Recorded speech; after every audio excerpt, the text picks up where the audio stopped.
सत साहिब सतगुरुदेव की जय। बंदी छोड़ कबीर साहिब जी की जय। बंदी छोड़ गरीबदास जी महाराज जी की जय। स्वामी राम देवानंद जी गुरु महाराज जी की जय हो।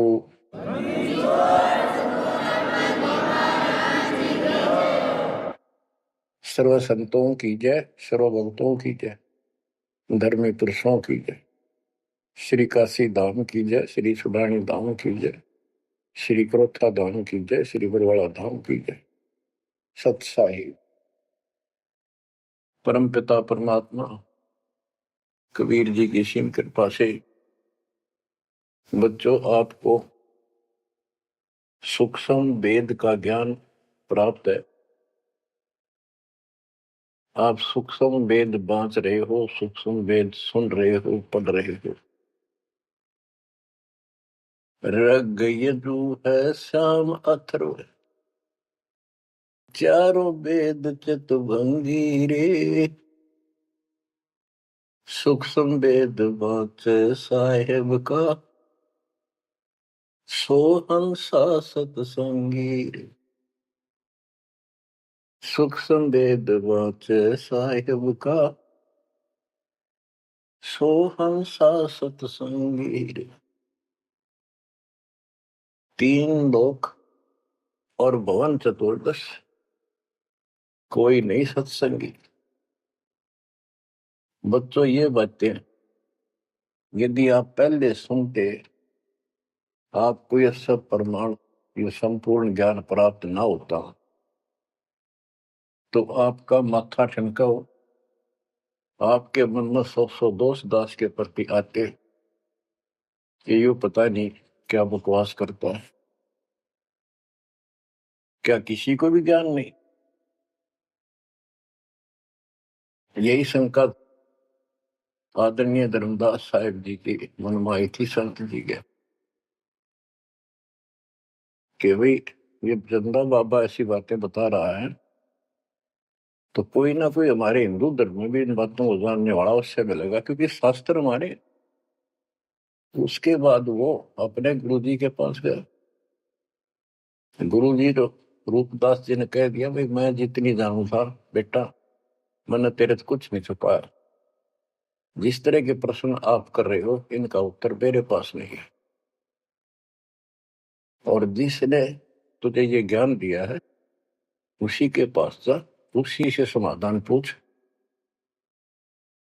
लेकिन धर्मदास के सामने यह बात खटक रही थी कि अनपढ़ आदमी, जिंदा बाबा, इसको ज्ञान कैसे हो गया ये? इसने भी तो किसी हमारे हिंदू से सुना होगा, और अवश्य कोई संत, मंडलेश्वर, कोई पीठाधीश इसका जानकार पाओगा। अब सब जगह जितने भी सुप्रसिद्ध या वैसे छोटे मोटे भी संत हिंदू धर्म के उस टाइम प्रवक्ता थे, सत्संग सुनाया करते थे, सबसे मिला और जाते ही 10-20 रुपए रख दे। ये खासकर इन संतों के अंदर जो भेंट ज्यादा दे, दक्षिणा ज्यादा दे, उसको ज्यादा महत्व देते हैं। इस बात की धर्मदास जी को भी खूब पता था कि ये तभी प्रसन्न होकर मुझे कुछ राह बताएंगे। जाते 5-10 रुपए तरह, क्योंकि उसमें 5-10 रुपए आज के 5 लाख के बराबर थे। वहां तो एक पैसा भारी होता था उस समय। सबसे प्रसन्न कर लिए, किसी के पास इस तरह बात नहीं थी। श्री कृष्ण विष्णु भगवान है, सारी सृष्टि के रचनहार हैं, इनके कोई माता पिता नहीं, ये आपो आप है, स्वर्ग से ऊपर कोई स्थान नहीं। आखिर में हार के, थक के और कति बुरी तरह रोए कि अब के बनाए। परमात्मा फिर भी उसको, जब वो धक्के खा के आ रहा था, एक अन्य हिंदू साधु के रूप में एक पेड़ के नीचे बैठ गया, नदी के किनारे। 5-7 भगत और बैठे थे उसके पास। जिज्ञासु वैसे ही बाबा भी चलता करता था। धर्मदास जी के रास्ता उसके साथ से था, उसने सोचा चल लग गया। आगे चल विशेष मंडलेश्वरों के पास घूमया और साधु का रूप दाता ने बना रखा था। फिर मालिक की प्रेरणा अपने बच्चे को लेना था सर। उसी समय प्रेरणा हुई कि काफी देर से चल रहा हूँ, विश्राम भी करना है, यही कर लेता हूँ और इसकी तलाशी भी ले लेता हूँ। वहां बैठ गया जाकर और बैठे थे, इतना तो बोलना कोई नहीं। वो दूसरे उठ कर चले गए। जब एकला रह गया, परमात्मा बोले, धर्मदास खोज लिया तत्व ज्ञान, मुझे बता दे कि मिला होता कितना। आंखें फटी की फटी रह गिर, मालिक उसी समय उसी रूप में आ गए। बच्चों, इस नरक से निकालने के लिए उस मालिक ने अपने एक बच्चे के लिए कितना कुछ करना पड़ा, कितने खाड़े कर दिए। वहां से शुरुआत करनी थी अपने कलयुग की भक्ति की। और वो अच्छी आत्मा थे, भगवान के बच्चे थे, पूर्व जन्म के संस्कारी मालिक के थे। जैसे सम्मन था, सम्मन ने कितनी कुर्बानी दी थी, बेटा काट दिया मालिक के नाम पर। अब उसके लिए खाड़े करे थे परमात्मा ने, कहाँ कहाँ कैसे बंदी बने, कोड़े खाए, उसकी शेल बिस्तर बिछाए। किसी जन्म का ये धर्मदास जी भी ऐसे ही कुर्बान आत्मा था, लेकिन ये ठीक से टिके नहीं क्योंकि ज्ञान संपूर्ण नहीं था। इसलिए मालिक उसके लिए फिर वहां बैठ के जाकर धर्मदास जी परमात्मा के चरणों में गिर के अपनी ढीठता, अपने अविश्वास, अज्ञानता का बहुत पश्चाताप किया। हे मालिक, आप सत्य, आपका ज्ञान सत्य, आपका समाधान सत्य। परमात्मा बोले, ये प्रेरणा मैंने की थी तेरे अंदर। काल का बेटा बहुत लंबा जुगाड़ है, बहुत लंबा षड्यंत्र। पाया किसी के पास ये ज्ञान, हे महाराज, ज्ञान के वो तो गंध भरा, काम करो सारा सड़ रहे हैं। तो बच्चों, अब आपको दास बताना चाहता है परमात्मा की महिमा और सूक्ष्म वेद वाला ज्ञान संत गरीबदास जी को प्राप्त हुआ परमेश्वर से। उनके सतगुरु और भगवान स्वयं कबीर साहब थे, जिनका गुरु भगवान और ज्ञान एक नंबर का। तो उस पर हमने विश्वास करना चाहिए, लेकिन विश्वास करने के लिए कुछ आधार होता है। हिंदू धर्म के लिए गीता और वेद, 18 पुराण, ये आधार है कि ये अध्यात्म के मूल ग्रंथ है। उन मूल ग्रंथों से आपको परमात्मा की वाणी सिद्ध कर दी। ऋग यजु है साम अथर्व, चारों वेद चित भंगी रे, सूक्ष्म वेद वाचे साहेब का, सोहन सा सतसंगी रे। 3 लोक और भवन चतुर्दश, कोई नहीं सत्संगी। क्यों? क्योंकि उनके पास ये तत्व ज्ञान नहीं। बच्चों, यजुर्वेद अध्याय 40 मंत्र 10 में यही कहा है, कोई तो भगवान को साकार कहता है, रामकृष्ण रूप में, अवतार रूप में आने वाला। अन्य कहते हैं वो कभी साकार होता ही नहीं, वो तो निराकार है। परमात्मा साकार है या निराकार है, किस स्थिति में आता है, वो कैसे लीला करता है, इसकी जानकारी तत्वदर्शी संतों से पूछो। गीता अध्याय 4 श्लोक 34 में और 32 में स्पष्ट भी कर दिया कि जो तत्व ज्ञान होता है वो परमात्मा अपने मुख कमल से आकर बोलता है। ऋग्वेद मंडल नंबर 9 सूक्त 94 और मंत्र नंबर 2 में कहा कि वो परमात्मा कवियों की तरह आचरण करता हुआ घूमता फिरता है। ऋग्वेद मंडल नंबर 9 सूक्त नंबर 95 के मंत्र नंबर 1 में परमात्मा भक्ति की प्रेरणा अपने मुख कमल से वाणी बोल के करता है और भक्ति के मूल मंत्रों का गूढ़ रहस्यों का ज्ञान वही बताता है। गीता अध्याय 4 श्लोक 34 में कहा कि उस तत्व ज्ञान को जो स्वयं मालिक बोलता है कवियों की तरह काव्यान चौपाइयों में श्लोकों में और शब्दों के माध्यम से वो तत्व ज्ञान है, उसको किसी तत्वदर्शी संत से पूछो। बच्चों, ना वेदों में तत्व ज्ञान, गीता वेदों का सारांश है, उसी का छोटा रूप है। तो इनमें ज्ञान नहीं है, वो तत्वदर्शी संत से पूछो। वो तत्वदर्शी संत की पहचान श्रीमद् भगवत गीता अध्याय नंबर 15 श्लोक 1 में बता है कि ऊपर को मूल, ये तो मूल मालिक सारी सृष्टि का रचने वाला समझो संसार रूपी वृक्ष है जिसकी ऊपर को जड़ है और नीचे को 3 गुण रूपी शाखा है। इसके सभी विभागों को जो बता देगा स वेदवित, वो वेद के तात्पर्य को ठीक से जानने वाला है, यानी वो तत्वदर्शी संत है।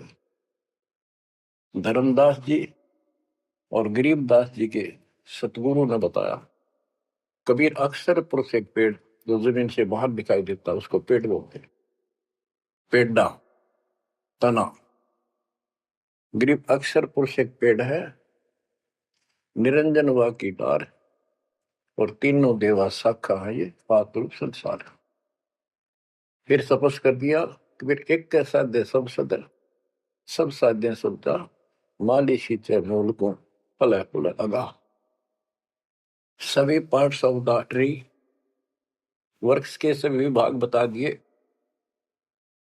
कि तना अक्षर पुरुष है, डार ये क्षर पुरुष है, क्षर पुरुष, और तीनों देव आराधना ब्रह्मा सत्पुरुष विष्णु गुण शिव जी रूपी शाखाएं और पात रूप संसार। तो बच्चों, फिर साथ में ये समाधान भी कर दिया कि एक का साध्य सब सदन, यानी मूल को पूजो, उसको इष्ट रूप में मानो, उसके बाद अपने अनुष्ठान करो, साधना करो। जो आपको प्रथम मंत्र दिया जाता है इसमें प्रथम और लास्ट वाले मंत्र को छोड़कर सारे इन्हीं शाखाओं वाले मंत्र है। और गीता अध्याय 3 श्लोक 10 से लेकर 15 तक यही स्पष्ट किया है कि शास्त्र अनुकूल धार्मिक अनुष्ठान यज्ञ करने से वो सही भक्ति मानी जाती है। इन यज्ञों के द्वारा इन देवताओं को बढ़ाओ, ये यज्ञ से बढ़े हुए देवता तुम्हें बिना मांगे ही सब कुछ देते रहेंगे। और उस परम अक्षर पूर्ण परमात्मा को इष्ट रूप में प्रतिष्ठित करके फिर सारे धार्मिक अनुष्ठान करो। कहते हैं सब प्राणियों की उत्पत्ति अन्न से होती है, अन्न वर्षा से होता है। वर्षा शास्त्र विहित, शास्त्र में प्रमाणित धर्म कर्म यज्ञ करने से होती है। और कर्म लगाए ब्रह्म ने, क्योंकि सबके लोक माए तक काम करके खाना पड़ा, सतलोक में कोई काम नहीं था, बैठा सब परी मिला था। जैसे आप सकलोक आश्रमों में जाते हो, आपको सारा बना बनाया मिल रहा है, हर खाओ और भक्ति करो, सत्संग सुनो और आ जाओ। फिर बताया है कि सब प्राणियों की उत्पत्ति अन्न से होती है, अन्न वर्षा से होता है। वर्षा शास्त्र विहित, शास्त्रों के अनुसार किए गए अनुष्ठानों से होती है, यज्ञ से होती है। और यज्ञ शास्त्र अनुकूल कर्मों से होती है। कर्म लगाए ब्रह्म ने, ब्रह्म की उत्पत्ति हुई अक्षर पुरुष से। और अक्षर पुरुष यानी अक्षर का अर्थ यहाँ पर अविनाशी है। और जहां पर प्रकरण होता है एक से अधिक, अक्षर का अर्थ ही अविनाशी होता है। लेकिन सरपुरुष अक्षर पुरुष, सरपुरुष ब्रह्म है, ये काल है 21 ब्रह्मांड का स्वरूप, अक्षर पुरुष 7वें ब्रह्मांड का स्वरूप। और फिर परम अक्षर ब्रह्म क्यों कहा, परम अक्षर पुरुष, कि वो सब का मालिक वो है। तो इस प्रकार आध्यात्मिक ज्ञान को समझना है और उस परम अक्षर ब्रह्म को योगों में प्रतिष्ठित करके सारे अनुष्ठान करने चाहिए, तब सफलता हो। कबीर साहब ने बताया, कबीर एक के साध्य सब सदे, सब साध्य सबका माली सींचे मूल को बुलागा। पुण्यात्माओं, इससे सिद्ध हो गया कि किसी के पास भी वेदों से हटकर ज्ञान नहीं था, वेदों में वो ज्ञान है ही नहीं जिसकी हमें जरूरत थी। इसलिए क्या रहा, अब इसके ऊपर चलेगा सत्संग शेष,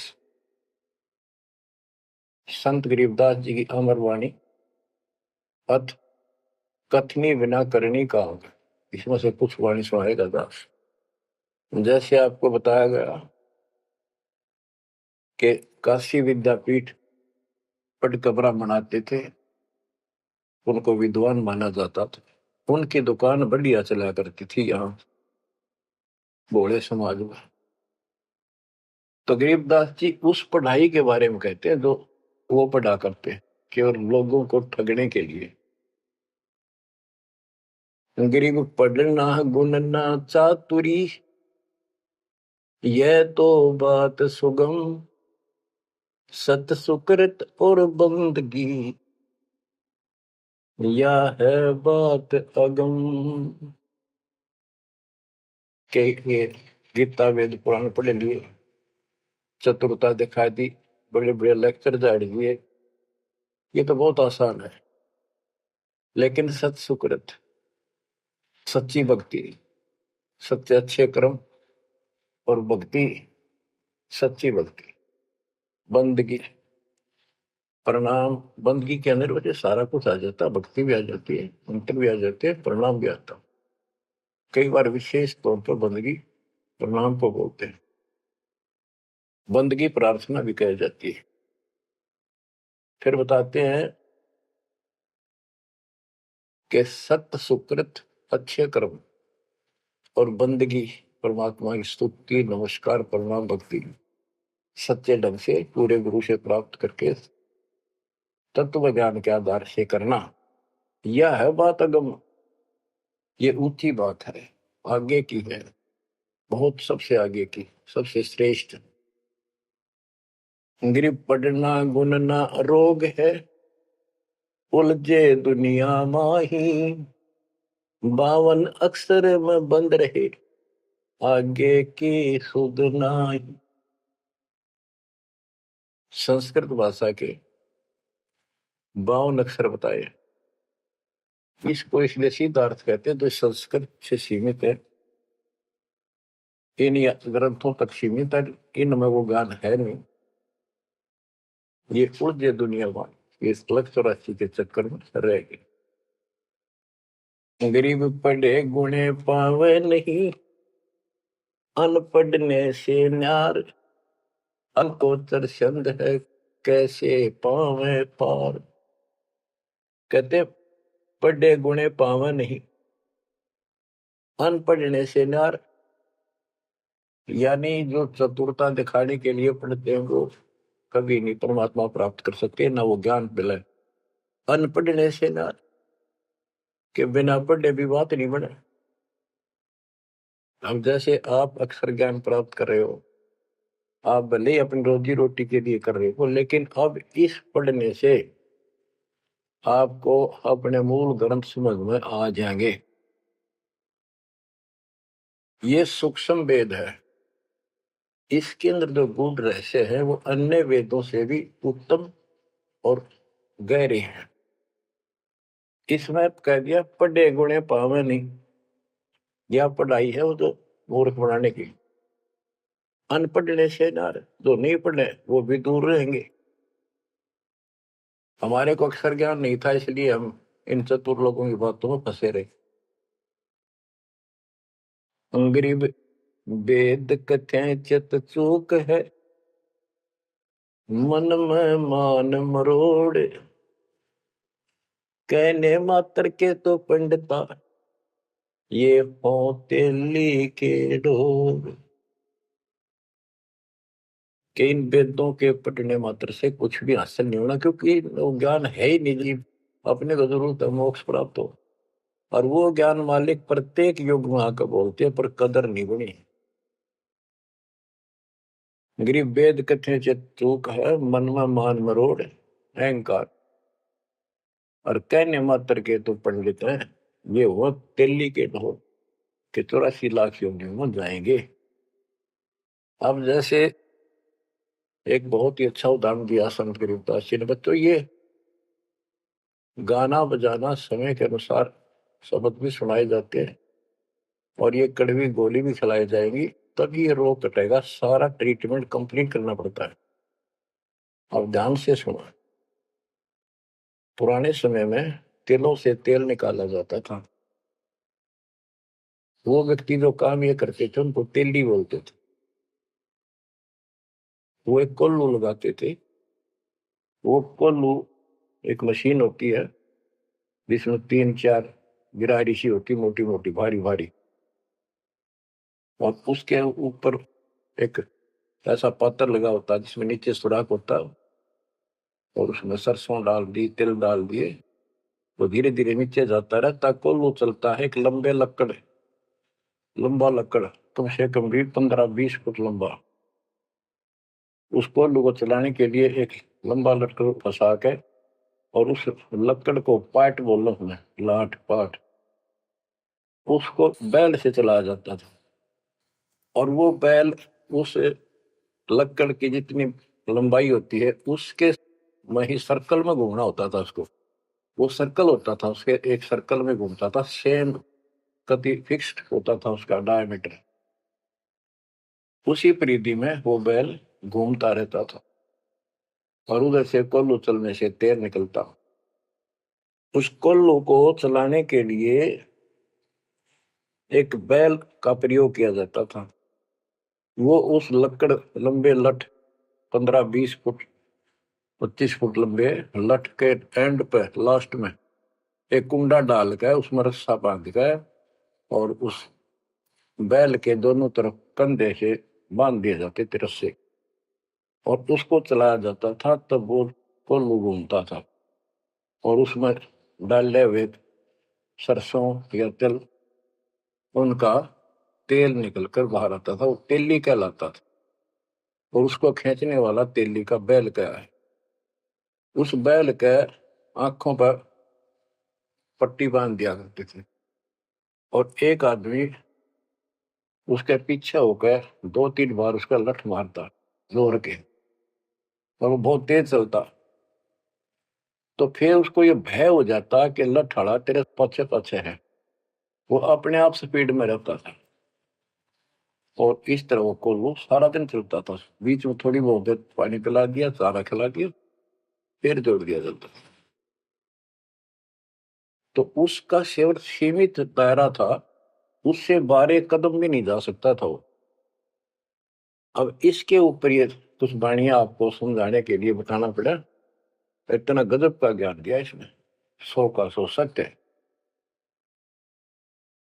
गरीब वेद कथे चित चूक है, मन में मान मरोड़, कहने मात्र के तो पिंडता, ये हो तेली के डो। ये अगले जन्म में तेली के बैल बनेंगे। एक तो उदाहरण ये दिया है कि वो साधना ठीक नहीं करते तो शुद्ध नहीं हो जाएगा। फिर पीछे तू पशुआ की जय गद्दा बैल बनाई, ये 56 भोग कहाँ मन भोरे, कहीं कुरड़ी चरने जाई। इस वाणी का तो ये अर्थ है। अब इसके ऊपर आगे देखो।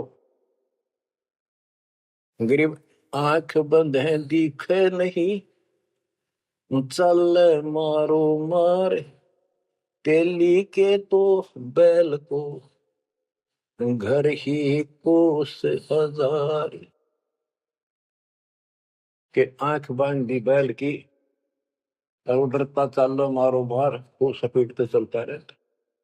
उस तेली के बैल को उस सर्कल के अंदर ही सारा दिन एक महीने में 50,000 कोस एक महीने में तय कर देता, यानी एक कोस 3 किलोमीटर, यानी 1.5 लाख किलोमीटर वो एक महीने में पूरे कर देता। उसमें चल चल के इतना सफर तय कर लेता, रहता वही ठेगा, एक कदम उससे बाहर नहीं जाता। बच्चों ये स्पिरिचुअल लेक्चर है या आध्यात्मिक घंटी दे रहा हूं आपकी स्कूल की। इसको ऐसे समझाने से आपके अंतःकरण में योगदान रचेगा। एक क्या होता था पहले, जैसे फसल होती थी गेहूं चने, इनको अलग करने के लिए भूस से एक गाटा जोड़ा जाता था, गाटा। उसके बीच में एक लठ गाड़ के मोटा था, उसका रस्सा बांध के फिर 5 7 10 पशु, जिसमें भैंस गाय काटड़ा काटड़ी ऐसे शरीर में बांध दिए जाते थे, और बीच में लठ गाड़ दिया, उसके चारों तरफ वो भूस डाल देते थे, चने या गेहूं। क्योंकि दास ने देखा है, हम किसान के गर्जनों था, इसलिए 90% बच्चे किसान वालों को पता नहीं, जो शहर में रहते हैं, वो भूसे कैसे निकलता था, जिसकी ये वाणी जिस बारे बोली है। अब तो मशीनों से निकल जाता, कट कट कट कट 1 घंटे में। पहले महीना महीना लगे रहा करते। दास का जन्म ऐसे समय में दिया दाता ने जब वो 5505 निकट आ रहा था, और वो पिछला प्रोसेस सारा पता है जो एक वाणी में बोला गया है। दास को समझने में आसानी रही, आपको समझाने में आसानी होगी। तो उसको हम तो गाटा बोला करते, गाटा जोड़ रखे।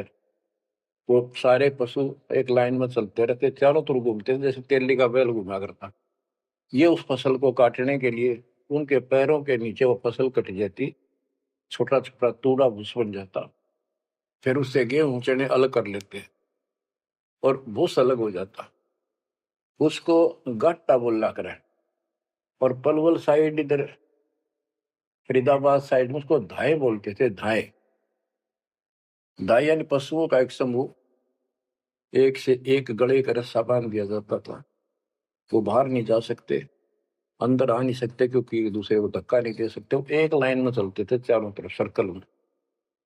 अब इसको इन अज्ञानी गुरुओं के ऊपर सेट किया है दाता संत गरीबदास जी ने इस वाणी को। गरीब दाएं जुड़ी अज्ञान की गह घाटा ठोर, एक पेड़ चाले नहीं काट बड़ी बड़ी खोर। के जैसे वो पशुओं के द्वारा धाए जोड़ के घुमाई जाती है और वहीं घूम रहे होते, उससे अलग एक कदम नहीं जा सकते। तो जितने भी ये संत हैं, इन्होंने अपने अपने चेले बांध रखे, अपने अज्ञान वाले लटके। गुरु बनकर बैठ गया और उसको पशु बांध रखे, पशु पुत्र। वो इस जन्म मरण के चक्कर में यही गाटा गा रहे हैं, यही दाएं चल रही है उनकी। एक पेड़ चाले नहीं और कड है बड़ी बड़ी खोर। खोर मैंने बड़े बड़े कदम रखे, तेजी से चलना, पाथे डंडे लगे होंगे। तो ये सारे जितने भी चेले हैं, उनके जितने गुरु हैं, उनके जितने शिष्य हैं, उनको तो धाए बताई ये गाटा, और इस जन्म मरण के चक्कर को एक ये सर्कल बताया कि इसी में ये घूम रहे हैं। एक कदम इस तरह बाहर नहीं जा पाए। जाना सतलोक है। जैसे किसी ने सफर करना है तो कदम जितने रखेगा मंजिल की ओर होते हैं, ठीक रास्ते पर। और ये वहीं बांध रखे स्वार्थवश जिसने पशुओं को, वो तो उस सर्कल में घूम सके, उस तो बाहर जा ही नहीं सकता।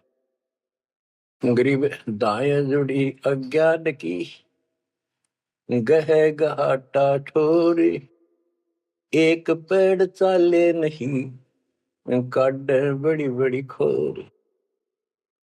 गरीबदास जी ने कहा है, कोई है रे परले पार का, जो भेद कहे झनकार का।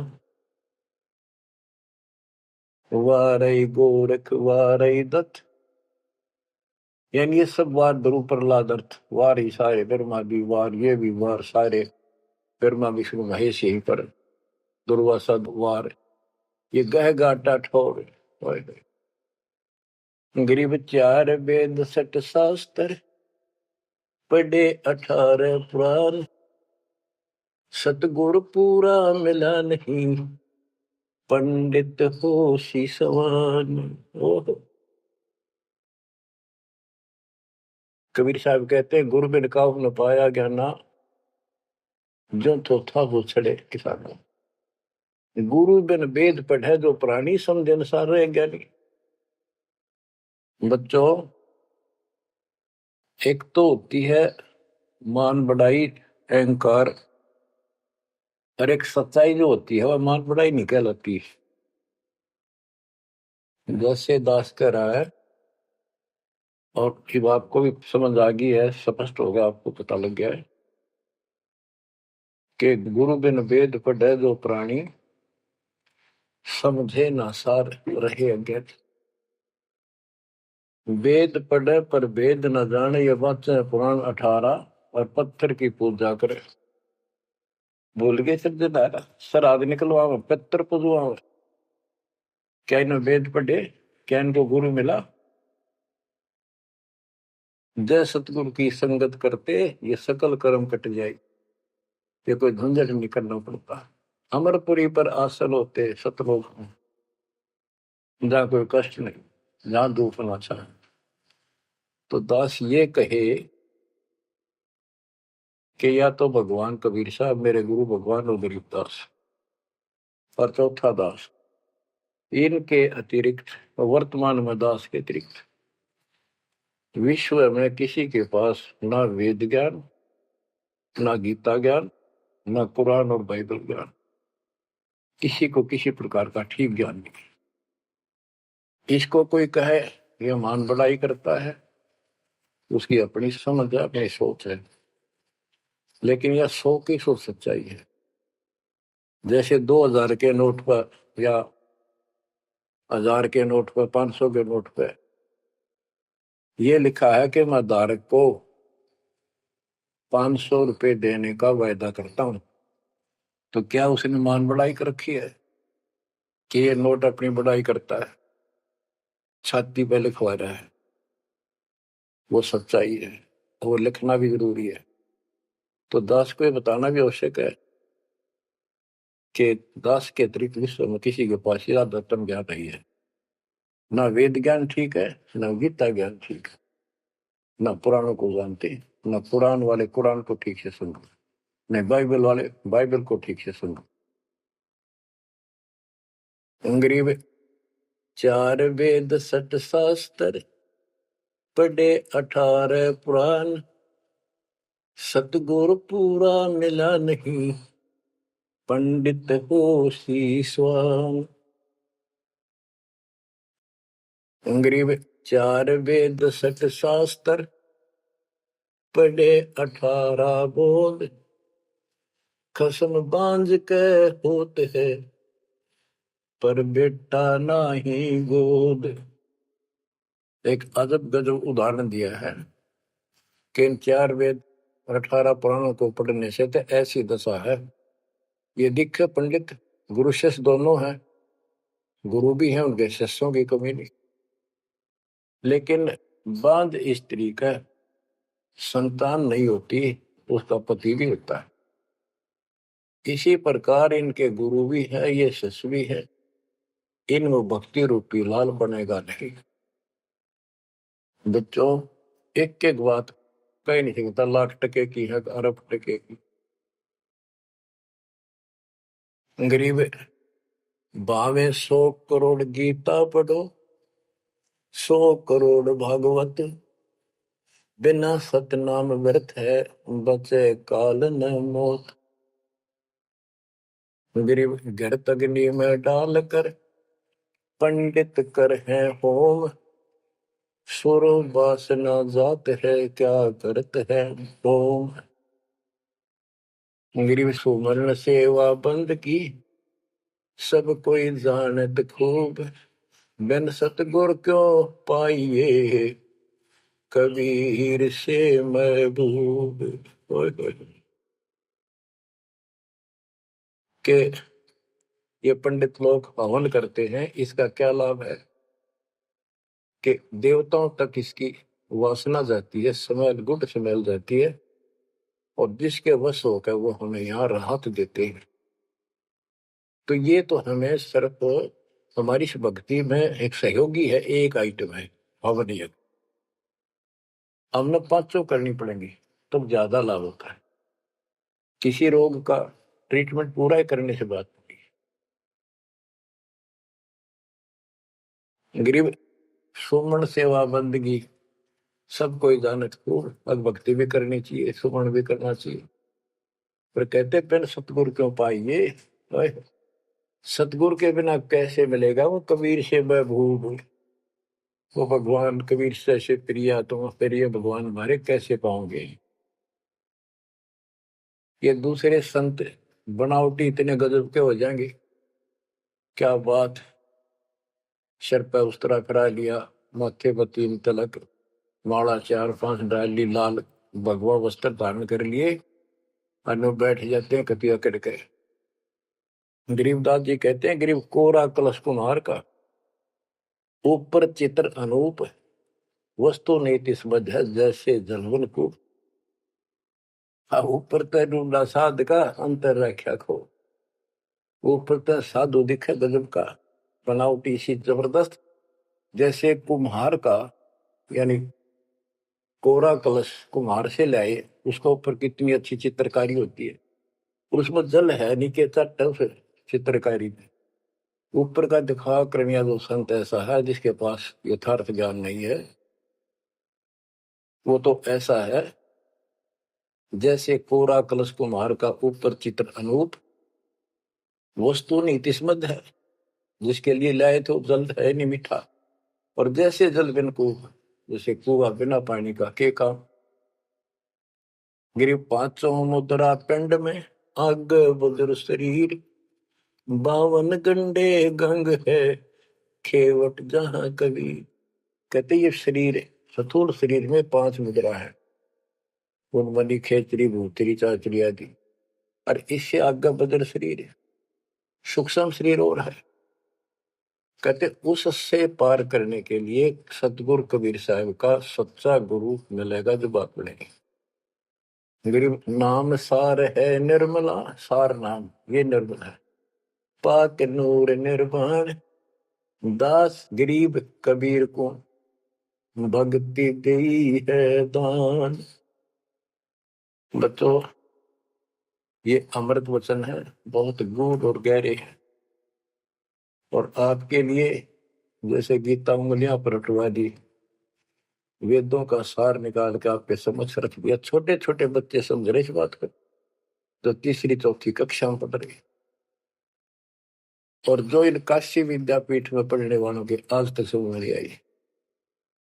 तो who is Guru, who is सतगुरु, और हु इज गॉड, ये आप अच्छी तरह समझ चुके हो बच्चों।